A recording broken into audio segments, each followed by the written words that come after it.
Boa noite a todos, que a paz de Jesus seja com a tua vida, com a tua família. Quero agradecer a Deus por mais essa oportunidade e é com alegria que nós estamos aqui mais uma vez para cultuarmos a Deus juntamente com você e eu quero acreditar que aí é um coração faminto, é um coração desejoso para receber a semente da palavra e que em nome de Jesus, essa palavra que vai ser ministrada nessa noite, possa produzir muitas vezes mais frutos de justiça na sua vida, porque há um coração preparado, há uma terra fértil para receber essa palavra. Eu quero convidar você para juntos dirigirmos a Deus um período de oração e aí nós vamos estar meditando durante um momento, durante um período de tempo na palavra de Deus, naquilo que Deus vai ministrar ao teu coração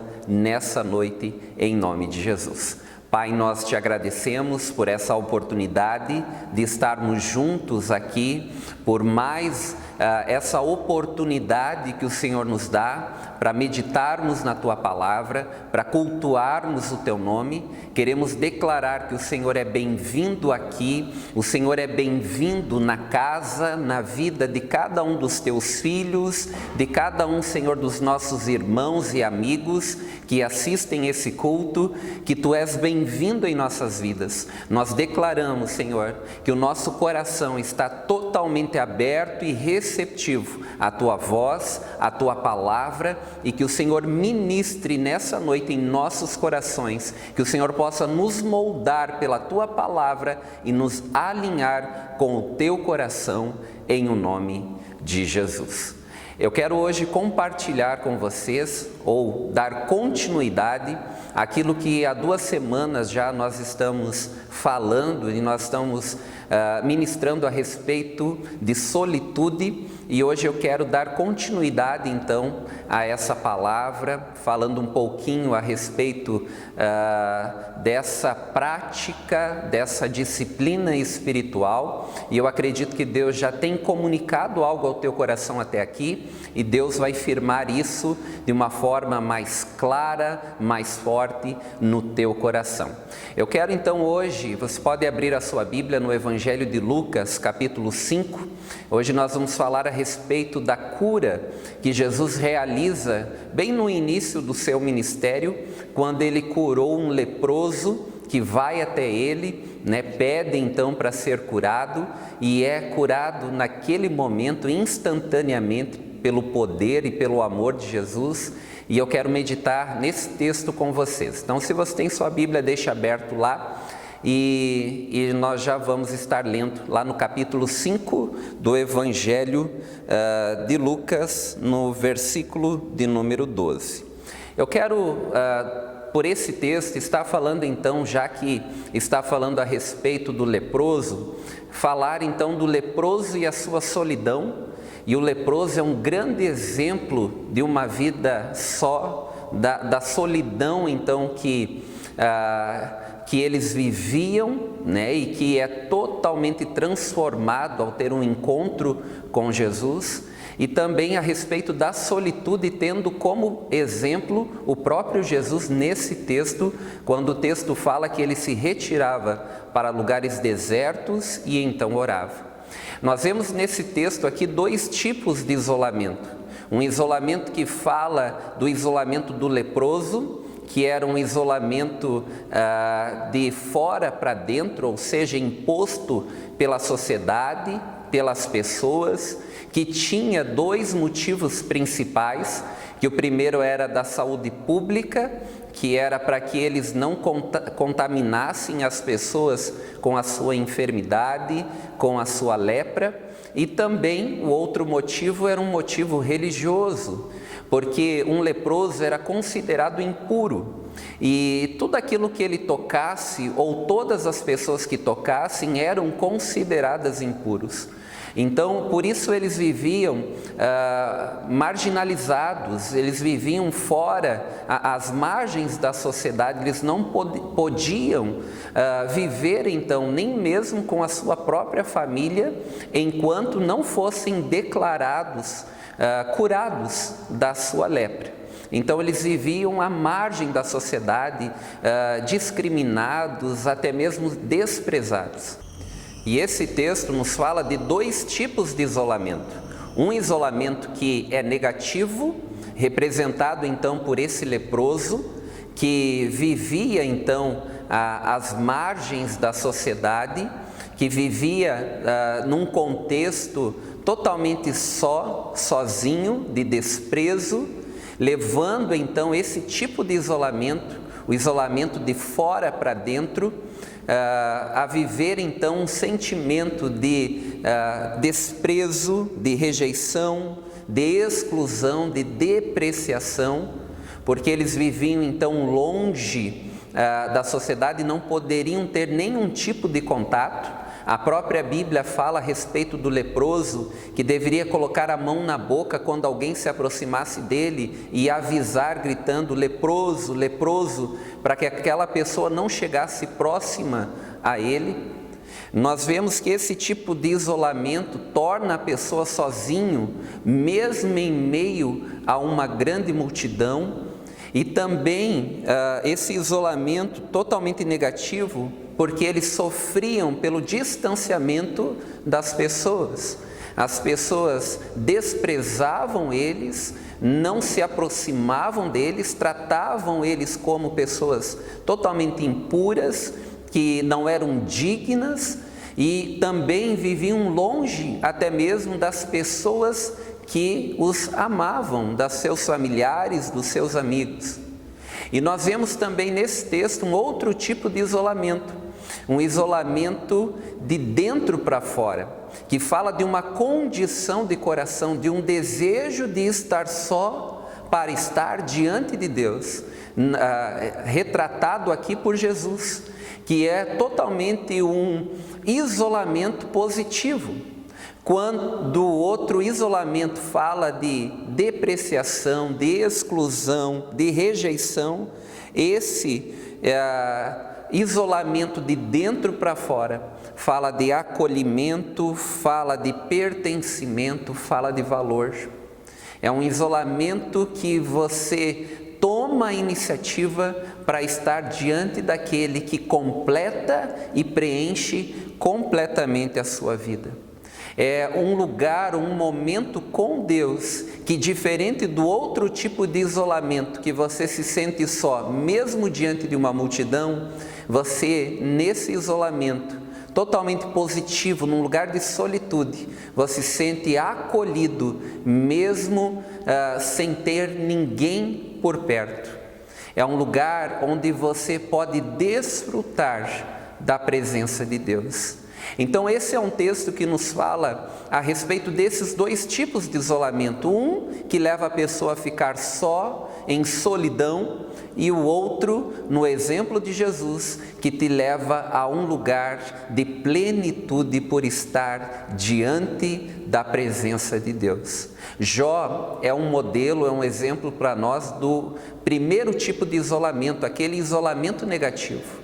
Nós sabemos sobre a história de Jó, que Jó ele perdeu então seus filhos, seus bens e a sua saúde.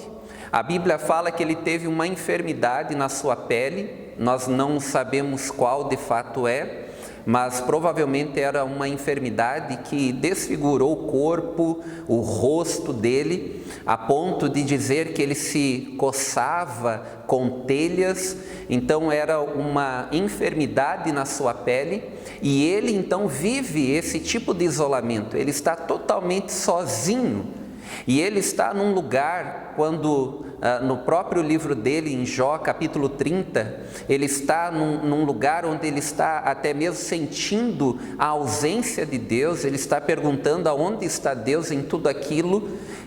Ele não está vivendo solitude, ele não está diante de Deus, pelo contrário, ele está elevando cada vez mais a sua dor e não percebendo Deus ou a presença de Deus na sua vida. E lá no capítulo 30 de Jó, no versículo 24, ele fala assim: a verdade é que ninguém dá a mão ao homem arruinado, quando este em sua aflição grita por socorro.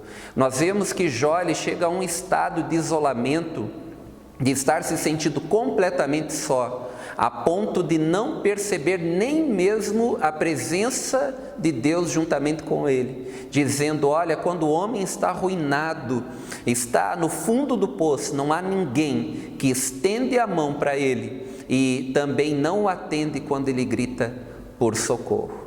O que eu quero hoje, ao ministrar esse texto da palavra que nós vamos ler agora, é realmente tirar você desse lugar de solidão e levar você, conduzir você, segundo essa palavra, a um lugar em Deus, onde você é totalmente preenchido, completo pela presença, pelo cuidado e pelo amor do nosso Deus. Então acompanhe comigo a leitura, Evangelho de Lucas, capítulo 5, do versículo 12 ao versículo 16, que diz assim: E aconteceu que quando estava em uma daquelas cidades, eis que um homem cheio de lepra, vendo a Jesus, prostrou-se sobre o rosto e rogou-lhe, dizendo: Senhor, se quiseres, bem podes limpar-me. E ele, estendendo a mão, tocou-lhe, dizendo: Quero ser limpo. E logo a lepra desapareceu dele. E ordenando-lhe que a ninguém o dissesse, mas disse-lhe: Vá, mostre ao sacerdote e oferece pela tua purificação o que Moisés determinou, para que lhe sirva de testemunho. Porém a sua fama se propagava ainda mais, e ajuntava-se muita gente para o ouvir e para ser por ele curada das suas enfermidades.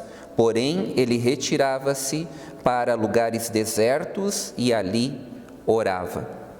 Então esse é um texto, como eu falei, que fala sobre esses dois tipos de isolamento, e eu quero iniciar falando do leproso e a solidão. Nós vemos que esse leproso, no versículo 12, ele então se aproxima de Jesus e diz o texto que ele não tocou em Jesus. Como eu havia falado, no contexto da vida de um leproso, ele não poderia estar junto com as pessoas, ele não poderia tocar em nada, em ninguém, porque tornaria impuro, mesmo que não contaminasse ou não contagiasse com a sua enfermidade, aquilo que ele tocava se tornaria impuro, diante então da sua tradição, diante da lei que existia naquele tempo. Nós vemos então que esse leproso está vivendo nesse contexto. Ele chega até Jesus, ele chega de uma forma totalmente humilde. Ele diz o texto que então ele se prostra, ele se curva diante de Jesus, ele está totalmente humilhado diante da presença de Jesus. Ele chega até a presença, até Jesus.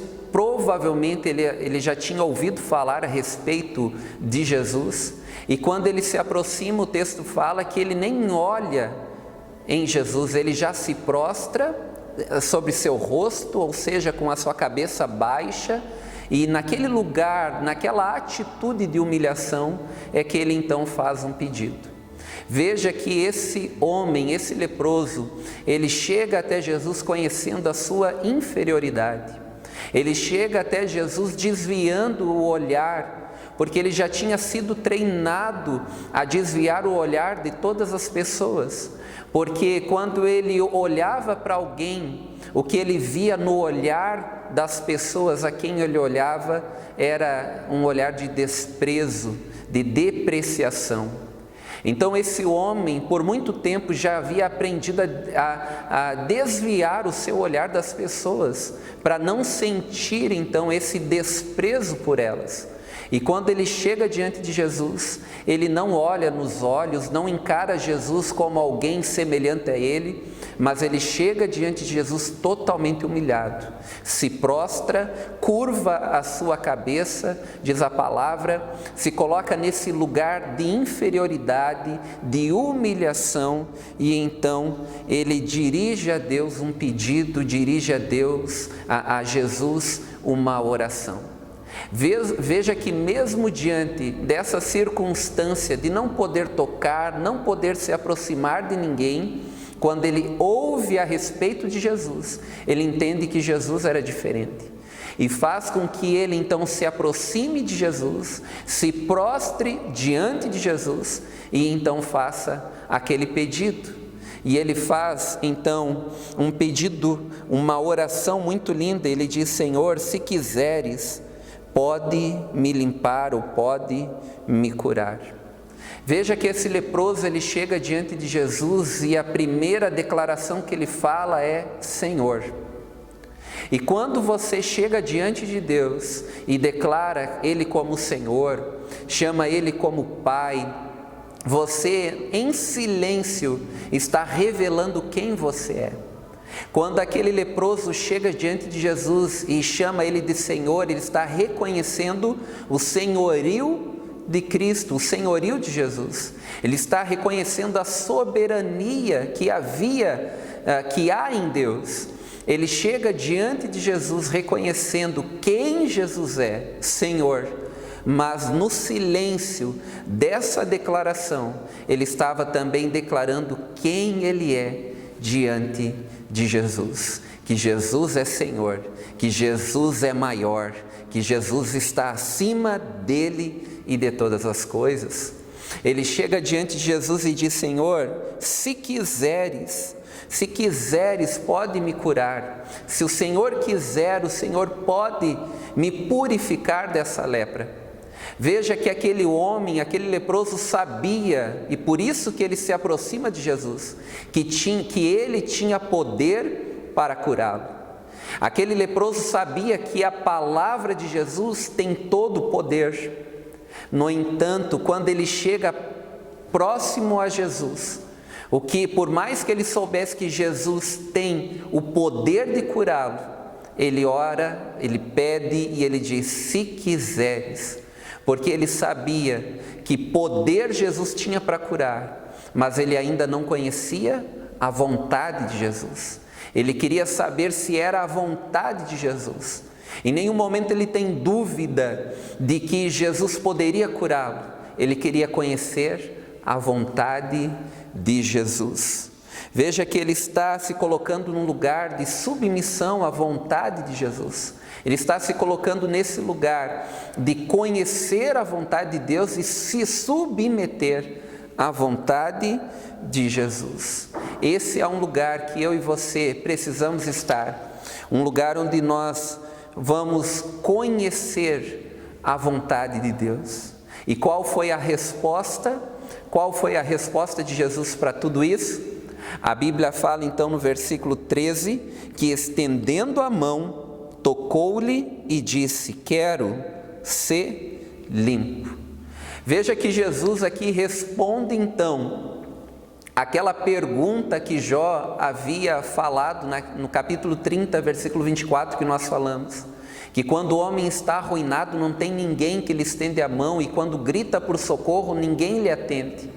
Veja que Jesus, nessa atitude, quando ele toca aquele leproso, mesmo não podendo tocá-lo, nem se aproximar dele, e ele toca naquele leproso, ele está dando uma resposta à pergunta de Jó, que não há ninguém, quando o homem está arruinado, ferido, não há ninguém que estende a sua mão. E também Jesus quebra todo o protocolo da tradição, da lei, que dizia que ninguém poderia tocar um leproso.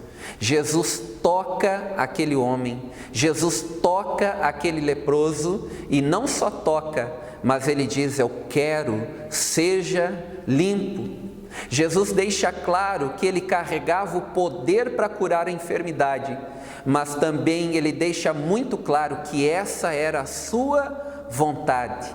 Ele desejava curar aquele homem. Jesus desejava sim curar aquele homem que estava por muito tempo leproso. Veja que Jesus não quer ser conhecido, nosso Deus não quer ser conhecido apenas como todo-poderoso, mas Ele quer ser conhecido como todo-amoroso. Ele é alguém que revela o seu amor ao tocar naquele homem. Jesus em nenhum momento precisaria ter colocado a mão nele para curá-lo. Nós vemos Jesus curando pessoas sem ter tocado nelas. Jesus toca naquele homem, porque na verdade ele queria tocar na sua alma. Aquele homem há muito tempo não era tocado por ninguém, ninguém olhava para aquele homem, era tratado como alguém abaixo, considerado impuro, indigno.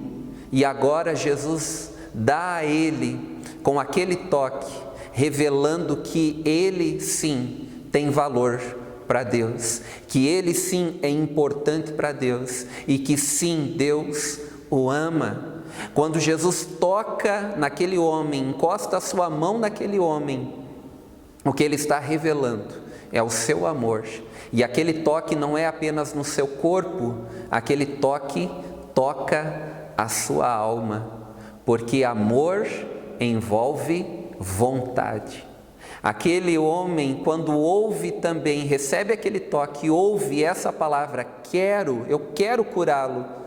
O que aquele homem entende é que, juntamente com aquela palavra, com aquele toque que Jesus dá nele, tocando as suas mãos, o que ele está recebendo naquele momento não é só a cura para o seu corpo, mas é amor para a sua alma.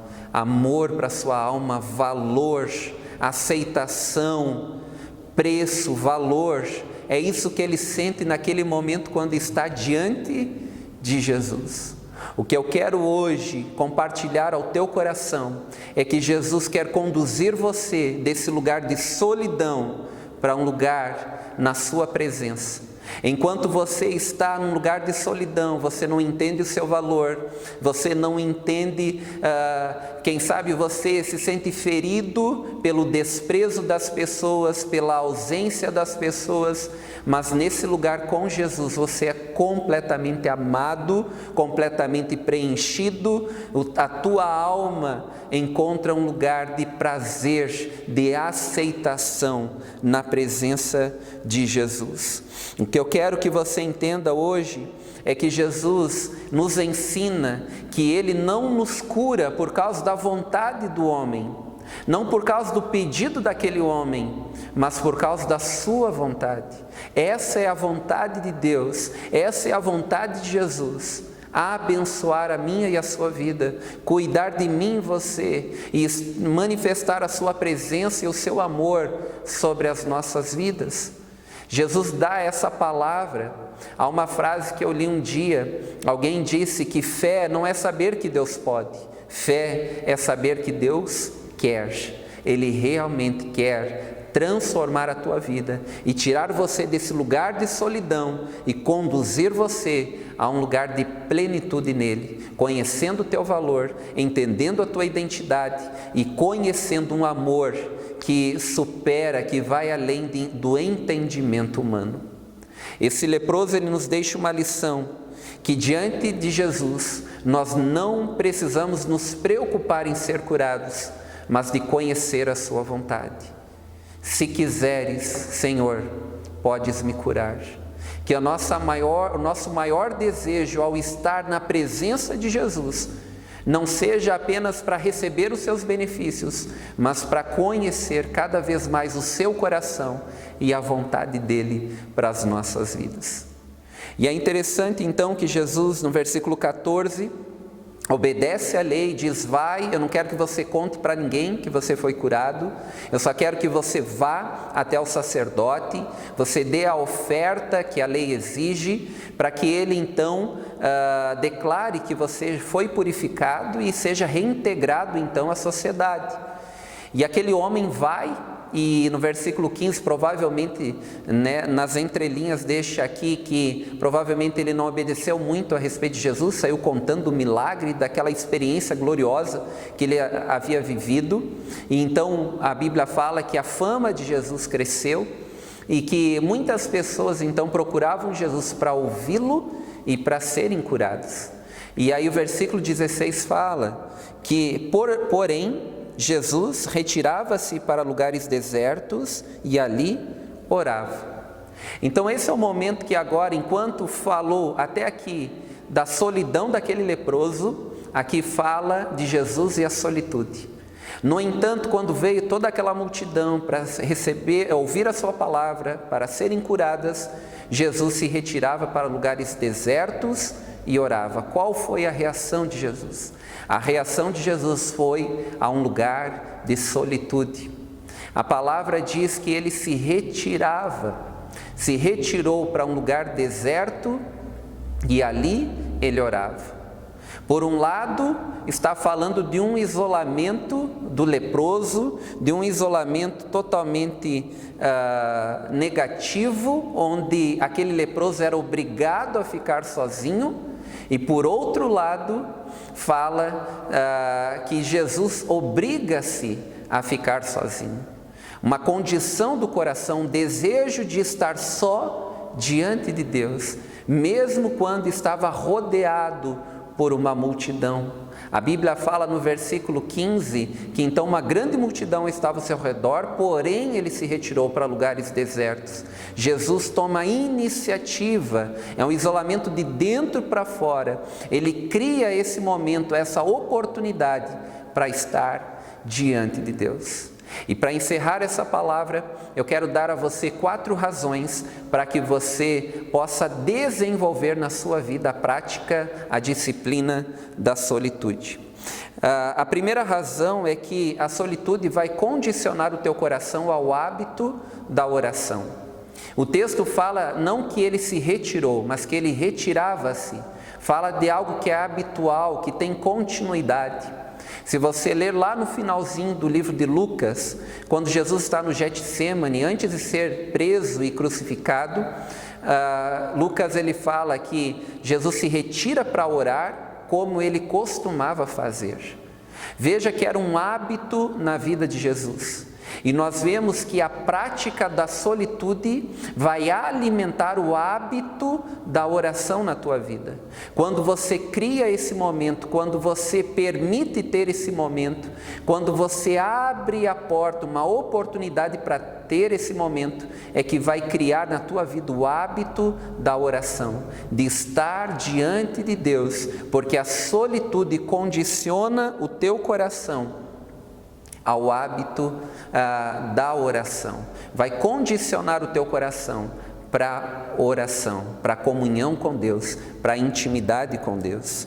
A segunda razão é porque o nosso coração protege o nosso coração do temor dos homens.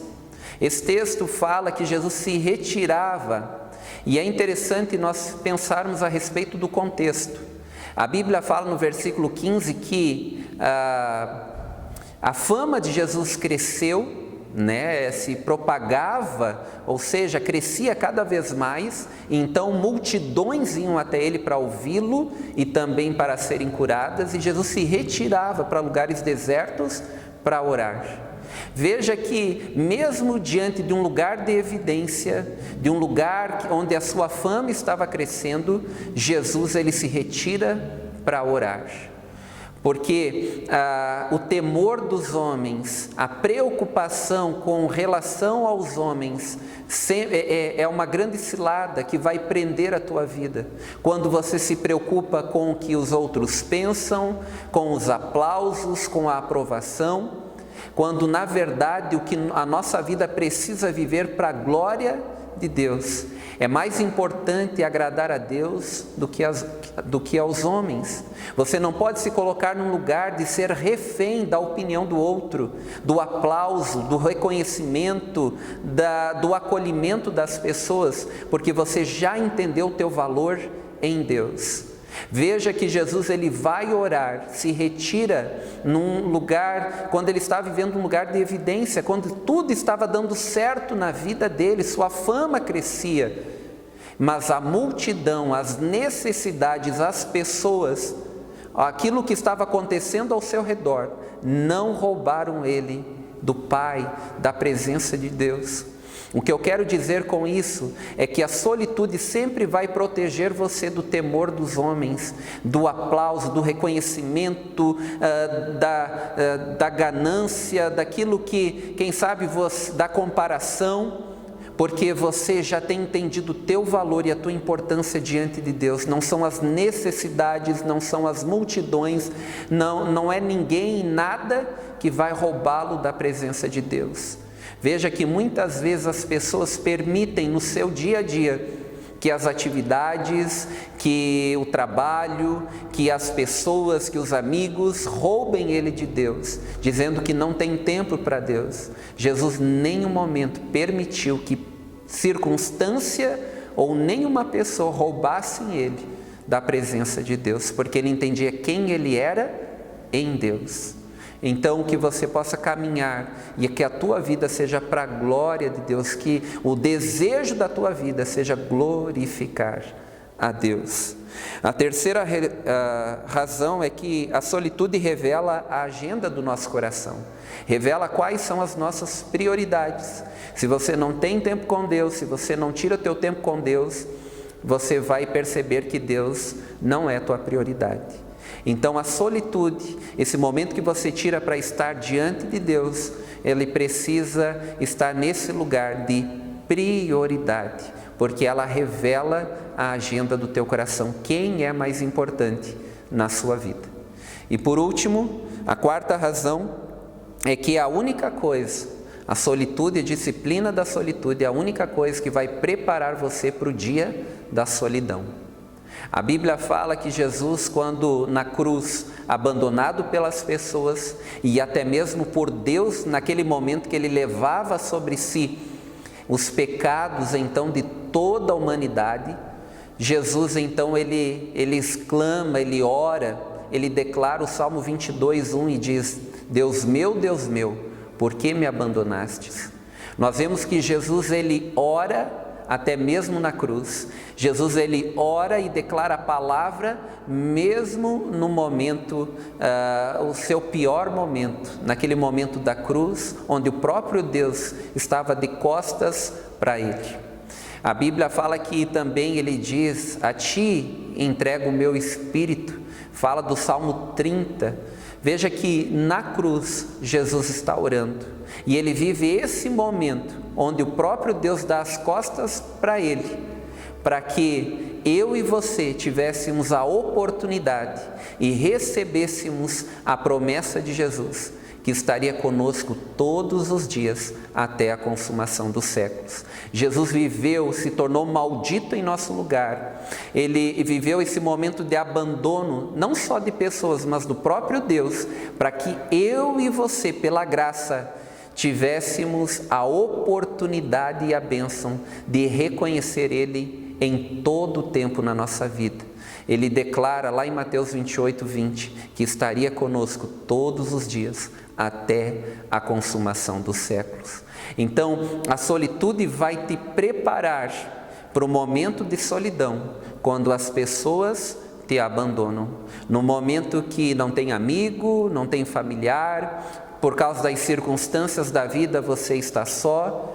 Mas se você está praticando solitude, mesmo só, mesmo sem ninguém ao teu redor, você se sente realmente preenchido, completo, entende o seu valor, porque é isso que nós vivemos quando nós estamos diante da presença de Deus.